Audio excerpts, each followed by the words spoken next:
사랑하는 성도 여러분, 어쩌면 우리가 사는 이 세상은 주님을 믿는 자들에 대한 많은 기대와 요청을 쏟아내고 있습니다.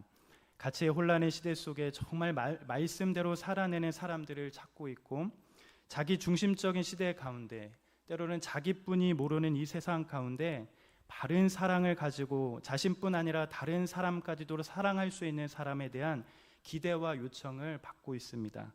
뿐만 아니라 거리낌 없이 악과 음행을 권하는 타락한 세상 속에 그럼에도 불구하고 거룩하고 정직하며 성결한 삶을 사는 그런 자들이 교회와 주님을 믿는 자들이 되기를 기대하고 있습니다. 이뿐 아니라 아픔과 상처가 많은 지금 시대 가운데 그 아픔과 상처를 만져주고 눈물을 훔쳐주며 함께하는 자들이 교회와 주님을 믿는 자들이 되어야 함을 보게 됩니다. 이 세상에 아픔이 많고 어려울수록 하나님을 믿는 자들에 대한 기대와 소망을 더 품게 되는 것을 보게 됩니다. 그만큼 하나님을 믿는 자들에 대한 기대와 소망이 이 세상 가운데 갖고 있다는 것을 보게 되지요.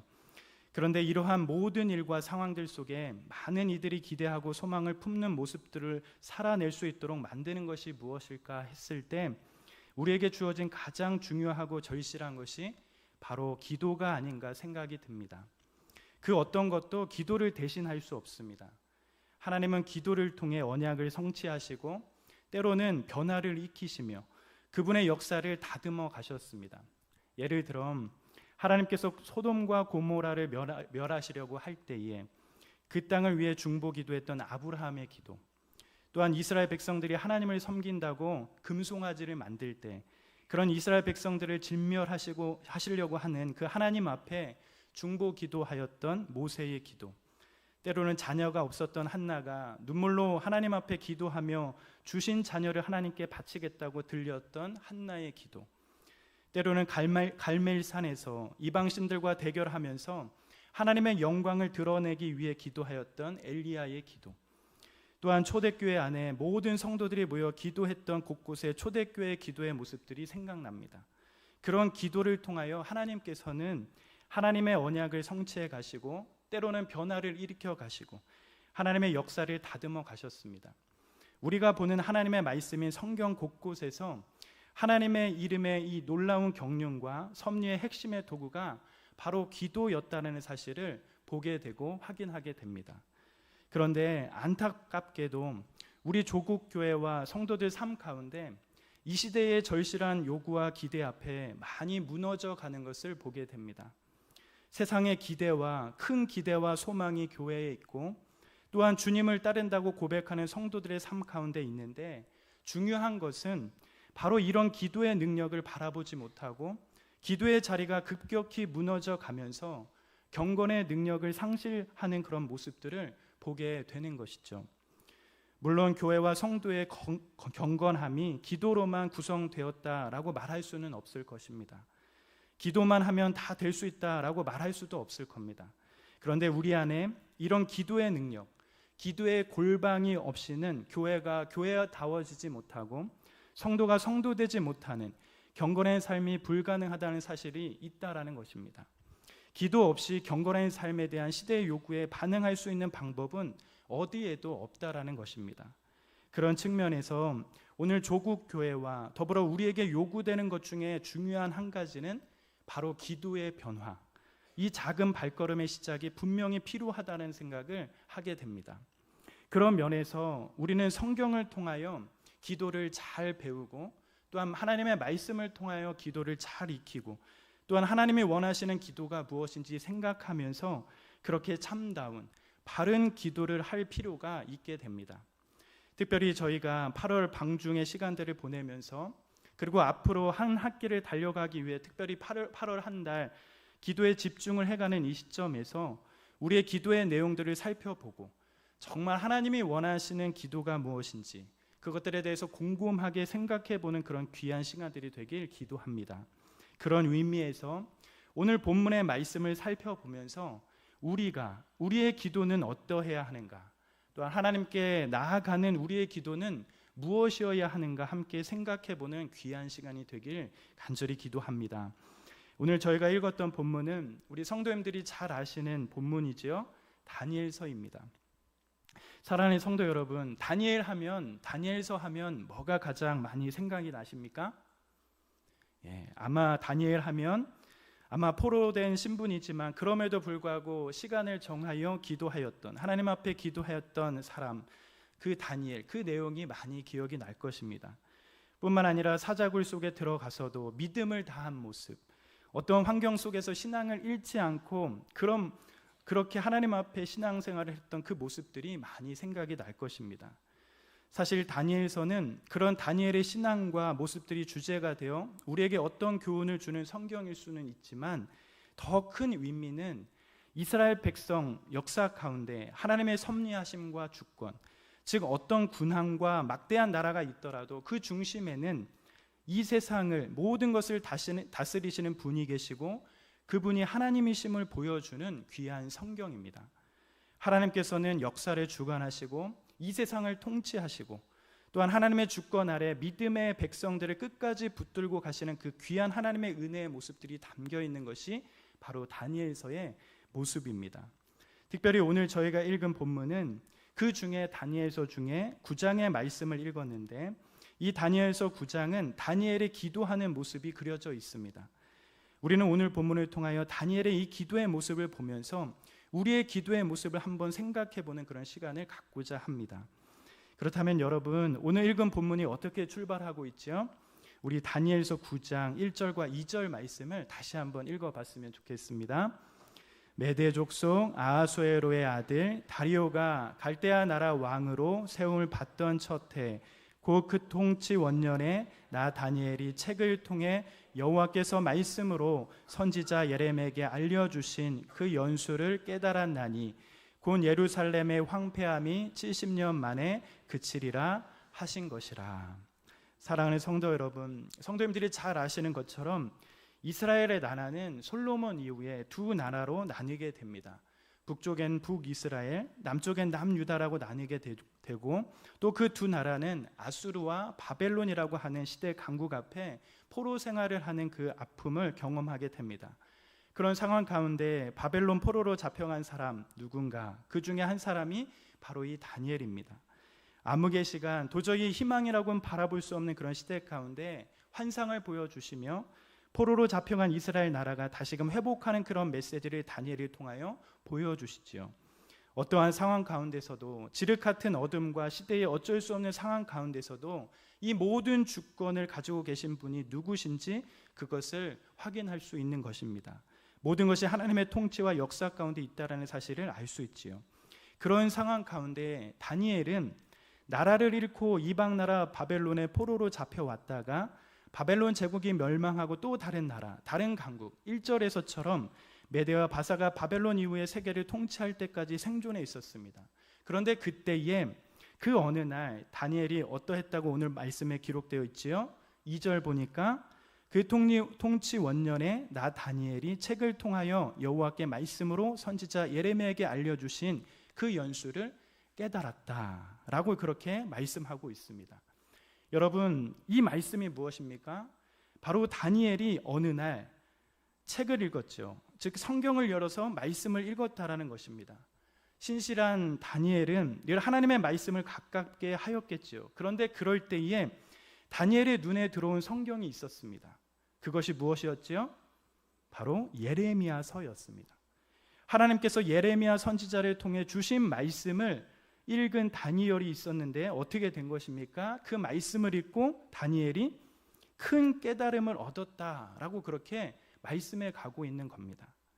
그렇다면 다니엘이 하나님의 말씀인 성경을 읽고 깨닫게 된 것이 무엇입니까? 2절 하반절의 말씀을 보니까 곧 예루살렘의 황폐함이 70년 만에 그치리라. 즉 이 말은 무엇이지요? 이스라엘 백성들이 지금 어디에 포로로 잡혀 있는 겁니까? 바벨론 포로라고 하는, 바벨론이라고 하는 거대 나라의 포로를 잡혀 있는데, 그래서 앞이 보이지 않고 소망이 없는데 그런 황폐함이 어떻게 된다고 말씀하는 거지요? 70년 만에 그친다. 즉 이제는 이스라엘 백성들이 포로로 해방될 것이라는 그 예언의 말씀을 지금 다니엘이 보게 된 것입니다. 사실 예레미야 29장 10절에 보면 이와 같은 말씀이 기록되어 있습니다. 여호와께서 이와 같이 말씀하시니라. 바벨론에서 70년이 차면 내가 너희를 돌보고 나의 선한 말을 너희에게 성취하여 너희를 이곳으로 돌아오게 하리라. 다니엘은 아마도 이러한 예레미야의 말씀을 보면서 정확한 연도를 알 수는 없지만, 정확한 연도를 계산하고 생각하진 않았겠지만, 이제는 포로 기간이 거의 끝나가고 있다, 이제는 바벨론의 포로에서 해방될 일이 얼마 남지 않았다는 사실을 느꼈을 것입니다. 이 사실이 얼마나 나라를 잃은 다니엘에게 기쁨이 되었고 큰 소망이 되었겠습니까? 포로로 잡혀있는 절망적인 상황, 아무것도 볼 수 없고 소망도 볼 수 없는 그런 상황 가운데 어쩌면 이 말씀을 읽은 다니엘은 정말 감격에 가슴을 뛰는 그런 말씀이 되었을 것입니다. 이처럼 귀한 말씀을 깨달은 다니엘, 그럼 여러분, 이 다니엘이 어떠한 반응을 보였을까요? 다니엘이 하나님의 말씀을 보고 큰 깨달음을 얻었는데, 다니엘은 말씀을 보고 어떻게 했지요? 어떤 모습을 보였습니까? 그 다음 구절 3절에 이렇게 기록하고 있어요. 같이 한번 읽어볼까요? 내가 금식하며 베옷을 입고 재를 덮어쓰고 주 하나님께 기도하며 간구하기를 결심하고. 사랑하는 여러분, 예레미야의 귀한 말씀을 보고, 바벨론에서 이제 해방될 것이라는 예레미야의 예언의 귀한 말씀을 보고 다니엘은 어떤 반응을 보였습니까? 말씀처럼 금식하고 베옷을 입고 재를 덮어쓰면서 하나님께 기도하며 간구하기를 결심하였다라고 그렇게 말씀하고 있습니다. 여기서 중요한 단어 중에 하나는 바로 결심하고라고 하는 이 단어입니다. 여기에 우리가 초점을 맞출 필요가 있어요. 즉 말씀이 다니엘에게 임하자 다니엘은 기도하며 간구하기를 결심하였다라는 겁니다. 하나님의 언약의 말씀이 깨달아지자, 하나님의 말씀이 그 마음판에 새겨지자, 하나님의 말씀 가운데 큰 깨달음을 경험하자 다니엘이 그 말씀을 붙들고 기도하기를 결심하였다, 결단하였다라는 것을 알 수 있는 것입니다. 사랑하는 성도 여러분, 약속의 말씀은 그저 성경에 기록된 것으로 그치지 않고 우리의 삶의 구체적인 자리에서 실천적이며 경험적으로 임하게 됩니다. 하나님의 말씀은 살아있고 활력이 있어 좌우의 날선 어는 것보다 예리하여 우리의 혼과 영과 및 관절과 골수를 찔러 쪼개기까지 하는 것처럼 우리의 마음의 생각과 뜻을 판단하여 모든 것을 드러나게 할 정도로 그런 능력이 있습니다. 그러기에 말씀이 늘 우리를 교정하고 우리의 삶을 인도하며 우리를 하나님의 뜻 가운데 설 수 있도록 이끄십니다. 늘 읽었던 말씀이 어느 날 우리의 심령 한가운데 깨틀고 살아 꿈틀대는 것처럼 우리의 마음을 만질 때 그럴 때가 있다라는 거예요. 그럴 때 여러분 어떻게 하는 겁니까? 그때부터 비로소 우리는 기도를 배우고 기도를 시작하는 것입니다. 말씀이 와서 우리를 일깨우기 시작할 때, 우리를 교정하시고 하나님 뜻 가운데 서게 만들 때, 그때에 우리는 제대로 된 기도가 열리게 되는 것을 알 수 있게 됩니다. 즉 다시 말하면 말씀과 기도는 뗄래야 뗄 수 없는 짝이 된다는 것을 알 수 있는 겁니다. 오늘의 말씀처럼 다니엘이 하나님의 말씀을 듣고 깨닫게 되었을 때 그 즉시 말씀에 반응하여 하나님께 기도하며 간구하기를 결심하였던 것처럼 하나님의 말씀 가운데 우리가 서게 되면 우리의 삶의 방향을 기도의 골방으로 인도하는 힘이 만들어지게 된다는 것, 그 사실을 알 수 있게 되는 겁니다.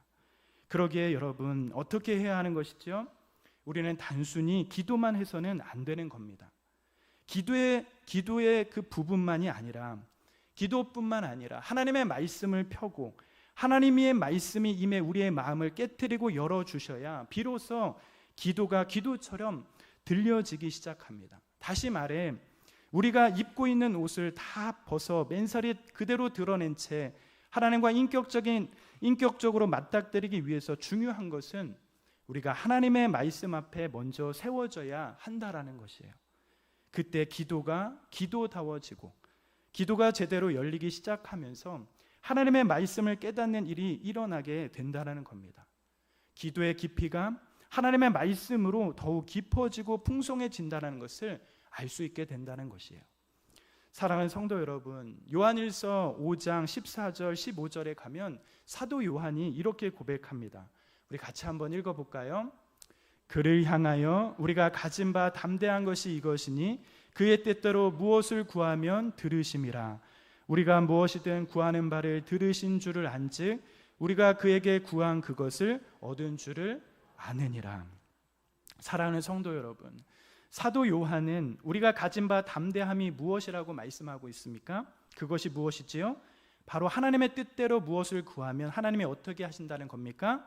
하나님의 뜻대로 무엇을 구하면 하나님께서 반드시 들으신다는 사실을 아는 것입니다. 하나님의 뜻대로 구하면 반드시 들으신다는 것, 그것이 우리가 가진 담대함이라고 말씀하고 있습니다. 우리는 언약의 말씀을 듣고 그 말씀을 붙들고 기도하기를 결심하고 그것을 행할 담대함을 가질 수 있습니다. 하나님의 뜻대로 구하면 그것을 들으시고 또한 구한 그것을 얻을 수 있는 것이 우리 안에 일어나는 귀한 은혜인 것이죠. 사랑하는 성도 여러분, 그렇다면 왜 하나님께서는 우리의 기도를 들어주지 않으실까요? 우리는 하나님 앞에 기도와 간구를 하는데 왜 우리의 기도를 응답하지 않으실까요? 중요한 것은 우리가 하나님의 뜻을 잘 모르기 때문입니다. 자꾸 내 방식과 나의 삶에 대한 것들, 어쩌면 이기적인 마음으로 우리가 하나님께 구하고 있기 때문에 그렇습니다. 하나님이 뭘 원하시는지 그것을 모른 채 우리의 욕심과 욕망, 때로는 정욕으로 인하여 그렇게 하나님 앞에 구하기 때문에 우리의 기도를 들어주지 않으시는 겁니다.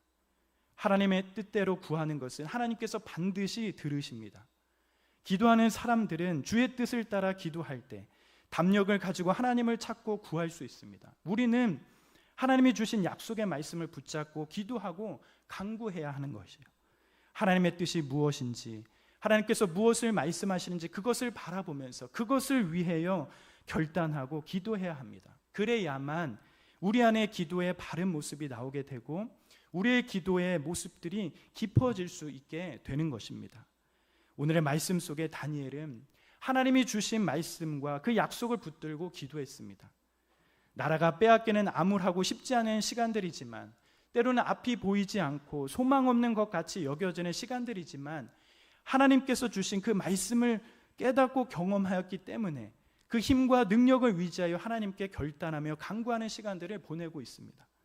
이런 다니엘의 기도는 오늘과 같은 소망 없는 시대, 어쩌면 아픔과 어려움이 많은 시대 가운데 우리에게 기도에 대한 중요한 교훈을 주는 부분이라 생각이 듭니다. 기도는 하나님의 말씀과 함께 가야 합니다. 하나님의 뜻이 무엇인지 알고 구해야 기도가 기도다워질 수 있다는 것이에요. 그것에서는 우리는 기도의 능력을 경험할 수 있습니다. 우선적으로 우리는 오늘 본문의 다니엘의 기도를 통하여 기도가 무엇인지 먼저 생각해 보게 됩니다. 중요한 것은 기도는 하나님의 말씀과 함께 가야 한다는 것, 기도의 깊이가 하나님의 말씀으로 깊어질 수 있다는 것, 그것을 우리가 유념하면서 우리의 기도가 어떻게 달라져야 하는지 생각해 보면 좋겠습니다. 그러면서 다니엘은 이렇게 귀한 하나님의 말씀을 듣고 그것을 붙들고 기도하기를 결심한 후에 여러분 어떻게 기도했을까요? 그의 기도의 내용은 무엇이었습니까? 이 다니엘의 기도는 우리가 읽은 본문 9장 4절부터 우리가 다 읽진 않았지만 무려 다니엘 9장 19절에 이르기까지 무려 15절에 이르는 기도로 시작되어 있습니다.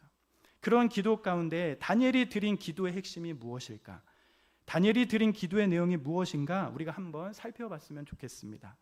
우선 우리는 다니엘의 기도의 중요한 부분 중에 하나는 바로 죄에 대한 자백과 간구에 있었다는 사실을 알게 됩니다. 우리 오늘의 본문 5절과 6절 같이 한번 읽어봤으면 좋겠습니다. 우리 같이 한번 읽어볼까요? 우리는 이미 범죄하여 패역하며 행악하며 반역하여 주의 법도와 규례를 떠나사오며 우리가 또 주의 종 선지자들이 주의 이름으로 우리의 왕들과 우리의 고관과 조상들과 온 국민에게 말씀한 것을 듣지 아니하였나이다. 사랑하는 성도 여러분, 다니엘이 기도하기 시작하는데 여러분 어떻게 기도하고 있습니까? 우리는 이미 범죄하여 패역하며 행악하며 반역하여 라고 이렇게 시작하고 있습니다. 다시 말하면 다니엘은 기도를 시작하면서 뭐라고 말하고 있는 거죠? 바로 죄를 자백하며 고백해 가는데 우리의 죄로 표현하면서 기도하고 있다는 것을 볼 수 있습니다. 사랑하는 성도 여러분, 한번 생각해 보면 좋겠습니다. 지금 다니엘이 죄를 자백하며 고백하고 있는데 여러분, 엄밀히 따지면 다니엘이 지은 죄일까요? 이렇게 고백하는 죄들이 다니엘이 지은 죄일까요? 아니면 다니엘 이전에 조상들이 지었던 그 죄를 고백하고 있는 것일까요? 어떻습니까? 엄밀히 따져보면 지금 다니엘이 고백하고 있는 죄는 누구의 죄이지요? 조상들의 죄라는 겁니다. 그런데 지금 다니엘이 기도를 열어가면서 고백하는 것이 무엇입니까? 우리의 죄로 표현하고 있다라는 것이에요.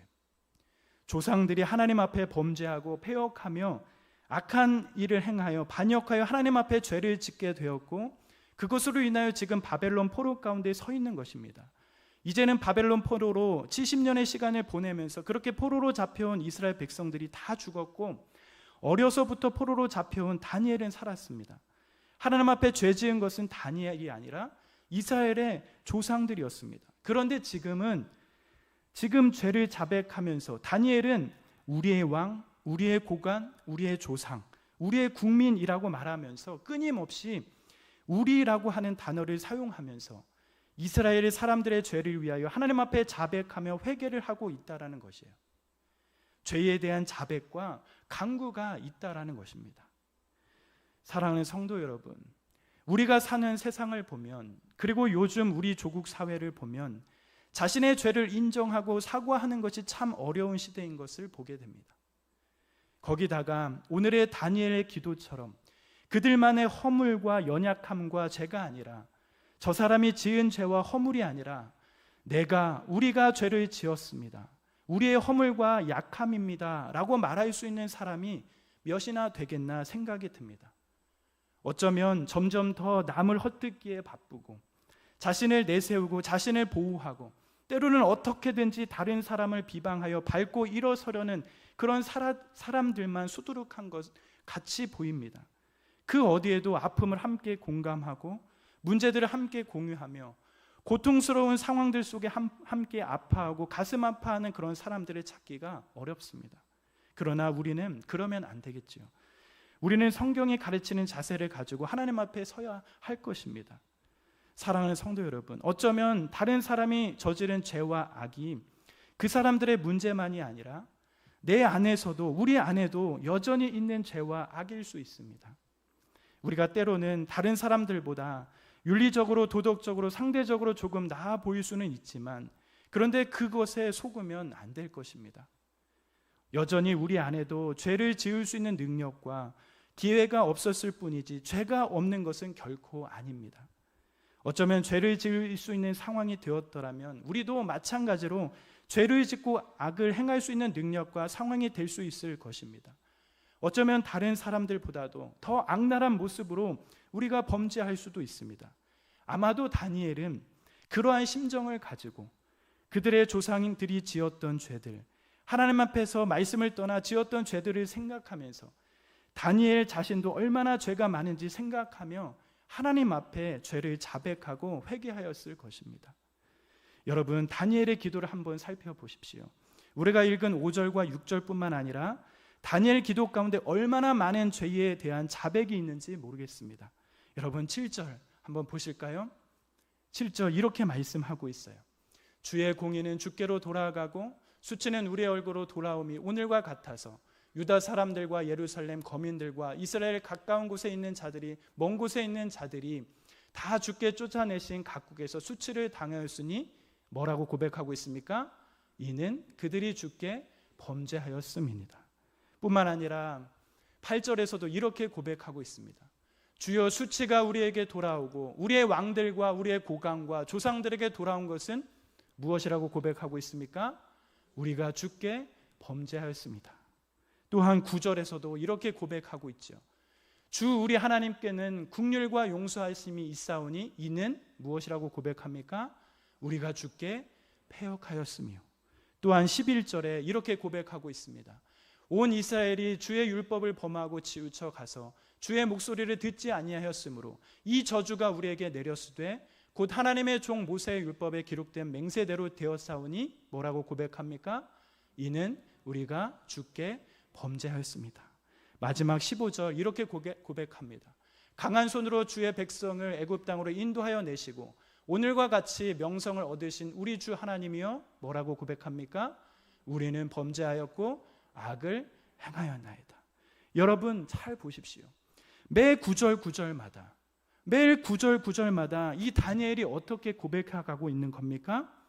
다니엘은 죄를 열거하면서 그 죄에 대한 자복과 또 자복하고 또 자백하면서 하나님께 죄를 고백하고 있다라는 것을 알 수 있게 됩니다. 우리가 윤리적으로 도덕적으로 완벽해서 죄를 안 짓는 것이 아닙니다. 그리고 지금 나는 아무런 죄를 짓지 않았어 말할 수도 있는 것이 있을 수도 있는 것입니다.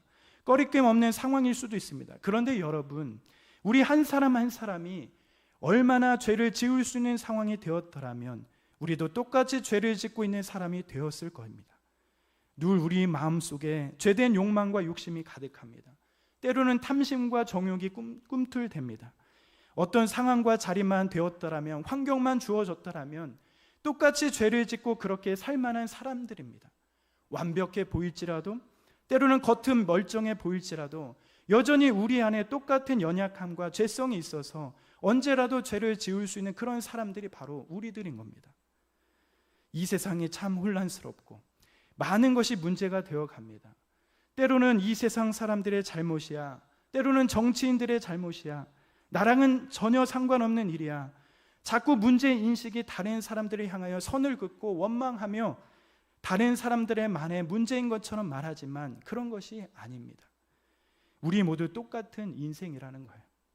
하나님의 은혜로 티끌 같은 인생 가운데 복을 받고 살아가지만 그 하나님의 은혜가 거친다면, 하나님의 은혜가 우리 안에 사라진다면 우리도 똑같은 사람처럼, 똑같은 인생들처럼 그렇게 죄 가운데 살아갈 것입니다. 그러기에 우리의 기도 가운데 새롭게 열려져 하는 것이 무엇입니까?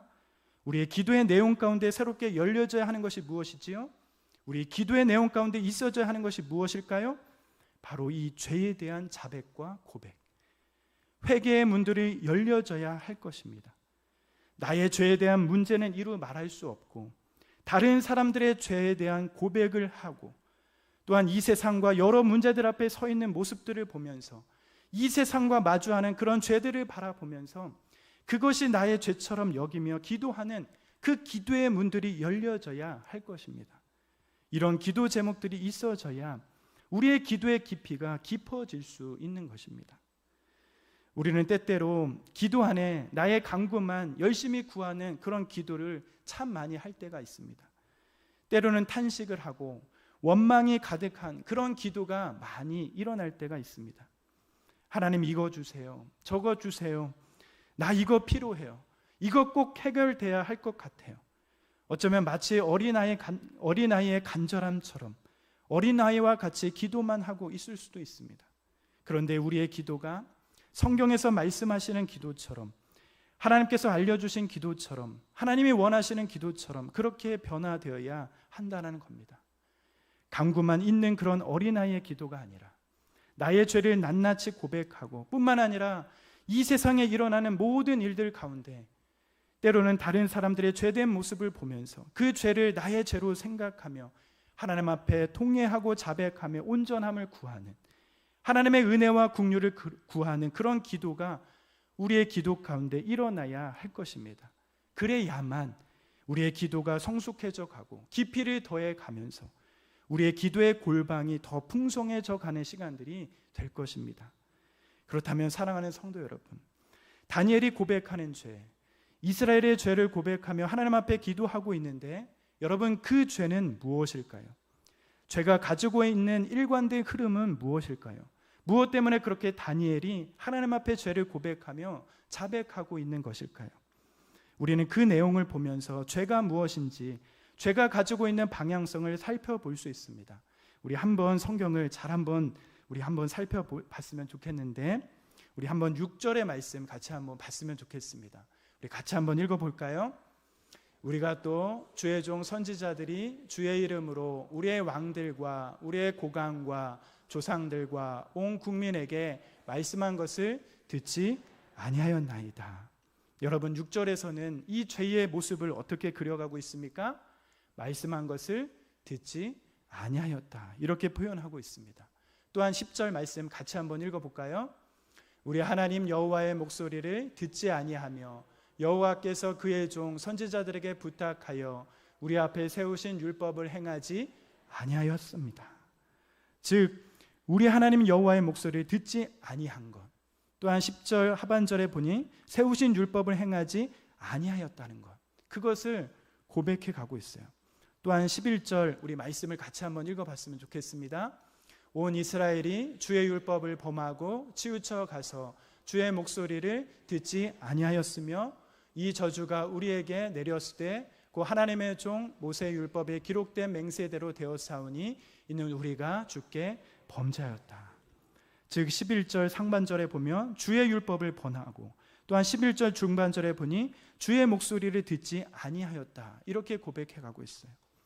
자, 여러분, 이렇게 죄의 내용들을 나열해 보면 결국 죄가 가지고 있는 내용이 무엇이라는 것을 알 수 있습니까? 모든 죄가 가지고 있는 일관된 흐름이 있는데 이 죄라는 것이 무엇이라는 것이 드러나는 것이죠. 다니엘의 고백을 보면 바로 주의 법도와 규례를 떠났다.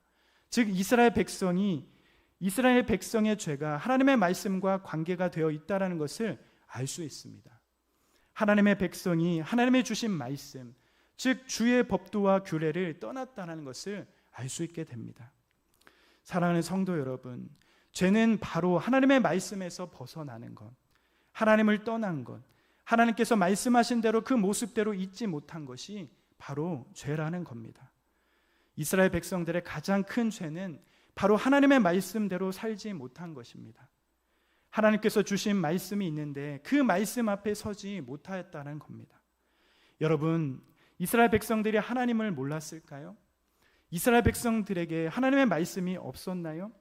그들은 여전히 하나님을 알고 있었고 하나님의 말씀도 그들에게 있었습니다. 그런데 그들 안에 하나님과 전심으로 교제하고 교통하는 것이 없었다는 겁니다. 하나님과 인격적인 만남이 없었던 것입니다. 여러분, 하나님을 아는 것이 무엇입니까? 또한 예수 그리스도를 믿는 것이 무엇입니까? 우리는 하나님을 알 수 있습니다. 지식적으로 상당한 부분 알 수도 있지요. 그렇게 신앙생활을 할 수도 있습니다. 그런데 하나님을 안다는 것, 말씀을 안다는 것은 그런 것이 아니지요. 정말 내가 믿는 그 하나님이, 내가 믿는 그 주 예수님이 여러분 안에 들어와 정말 친밀한 교제가 되어 있는가? 하나님의 말씀이 내 안에 들어와 정말 그 말씀대로 살아가려고 하는가? 부부가 서로 은밀한 것까지 사귀어 아는 것처럼 모든 인격이 주님과 더불어 내가 살고 있는가? 그것이 하나님을 아는 것입니다. 이스라엘 백성들은 하나님을 알고 있지만 그렇지 않았습니다. 하나님의 말씀이 그들에게 없었습니다. 그들은 살아계신 창조주 하나님과 생생한 개인적인 관계가 없었습니다. 하나님의 말씀은 익히 알고 듣고 있었지만 그들의 삶과 중심까지, 그들의 마음까지 하나님의 말씀이 있지 않았습니다. 하나님보다 다른 것이 그들의 중심에 있었습니다. 하나님 말씀보다 다른 것이 우선되었습니다. 두 마음을 품은 자들처럼 그렇게 하나님을 믿고 따른다고 말만 하고 있는 것입니다. 사랑하는 성도 여러분, 우리도 그렇게 될 수 있는 겁니다. 그렇게 말뿐인 신앙을 할 수 있습니다.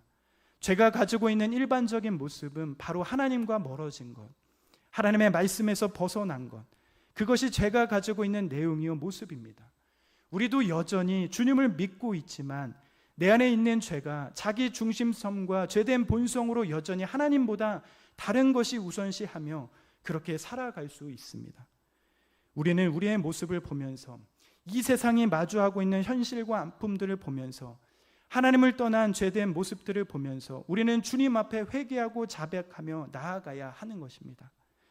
우리들의 삶에 그런 모습들은 없는지 살펴보면서 이 세상이 마주하고 있는 현실과 아픔과 고통들을 살펴보면서 우리의 기도 가운데 이 죄의 고백들에 대한 부분들이 열려져야 한다라는 것입니다. 피할 수만 있으면 다 피하려고 하고 끝없이 합리화하고 핑계대고 어쩔 수 없는 말만 하는 것이 아니라 하나님의 말씀을 떠나 지키지 않았고 듣지 않았음을 가슴 찢으며 정직하게 고백하는 사람, 하나님을 멀리하고 떠나고 하나님 말씀 가운데 서지 못함을 가슴치며 다시금 주님 앞에 서려고 하는 사람, 그런 사람들이 우리 귀한 성도님들의 모습이 되기를 간절히 원합니다. 다시금 주님 앞에 올 수 있도록, 하나님의 말씀을 붙잡을 수 있도록 우리가 하나님 앞에 그렇게 자백하고 돌아서는 그러한 기도의 끈들이 열려져야 우리의 기도의 깊이들이 열려질 수 있다라는 사실을 기억해 갔으면 좋겠습니다. 사랑하는 성도 여러분, 이 시대가 얼마나 많이 하나님에 대하여 무관심하고 무지합니까? 점점 더 하나님을 향하여 도전하고 무너져 가는 것만 같습니다. 어디서나 성한 곳 없습니다. 소망이 없어 보입니다. 모든 것이 다 무너져 갑니다. 어디 하나 눈을 들 곳 없는 그런 모습들로 자주 비춰집니다. 갈등과 나누어짐과 때로는 미움과 다툼과 분열과 경쟁, 여러 상황들이 공존하고 있고 선한 것이 없어 보입니다. 더욱이 이 세상 가운데 빛과 소금이라고 말하는 교회는 어떠합니까? 점점 힘을 잃어갑니다. 복음의 능력이 상실해 갑니다. 교회가 교회의 역할을 하지 못하고 있습니다. 성도가 성도답지 못하는 그런 현실을 마주하게 됩니다. 그런데 이럴 때에 여러분, 어디 하나 이 세상의 모든 죄악과 악행을 보면서 하나님을 떠난 이 모습을 보면서 얼마나 자신의 죄인 것처럼 기도하는 사람들이 있습니까? 정말 회복을 위하여, 온전함을 위하여 자신의 죄인 것처럼 그렇게 매달려 기도하는 사람들이 얼마나 많습니까? 어쩌면 주님이 오늘날 우리에게 기대하시고 요구하시는 것은 우리를 살려 주옵소서, 연약한 말씀대로 회복시켜 주옵소서, 우리를 고쳐 주옵소서 고백하며 하나님 앞에 나아가는 모습일 겁니다. 우리가 죄를 짓지 않았기 때문에 기도하는 것이 아니고, 우리가 다른 사람보다 조금 더 낫기 때문에 기도하는 것이 아닙니다. 오직 주님의 긍휼과 은혜와 자비가 아니면 우리는 망할 수밖에 없는 존재들이기 때문에 그렇게 하나님을 바라보며 나아가는 것입니다. 우리가 살아남고 다시 회복하는 길은 주님의 은택으로 인하여 우리가 우리 되는 것입니다. 이 세상의 모든 주권은 하나님께 달려있기 때문에 그렇게 주님을 붙들게 되는 것입니다.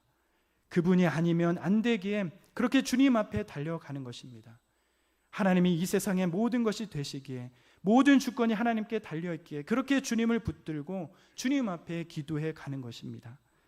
다니엘의 기도, 어쩌면 이것이 이 땅을 살아가는 우리들이 드려야 하는 기도입니다. 주의 얼굴의 빛을 우리에게 다시 비추어 주시기를 간구해야 합니다. 우리를 향한 진노와 끝없는 심판을 멈추어 주시고 우리에게 베풀어 주신 긍휼과 자비와 사랑을 회복해 주시기를 간절히 간구해야 합니다. 이것이 바로 우리가 오늘 해야 할 매우 중요한 기도입니다. 이런 기도를 드릴 때 하나님께서 우리의 기도 문을 열어주시고 우리의 기도의 깊이를 더해 가시며 우리에게도 하나님의 영광을 누릴 수 있는 귀한 복들이 일어날 것입니다. 죄에 대한 자백과 간구, 나의 죄뿐만 아니라 이 세상의 모든 죄들을 바라보면서 통회하고 자복하는 그 심정으로 이웃을 살리고 나라를 회복해야 하는 그런 역사가 우리 안에 열려 가시길 간절히 기도합니다. 사랑하는 성도 여러분, 여러분들은 어떤 기도를 드리고 계십니까? 하나님의 마음이 움직이는 기도를 우리가 드리면 좋겠습니다. 철저하게 우리 자신과 우리의 삶을 바라보면서 우리의 모든 죄를 자백하고 하나님 앞에 겸손하게 하나님의 은혜를 구하는 그런 기도가 우리 안에 살아나야 하겠습니다.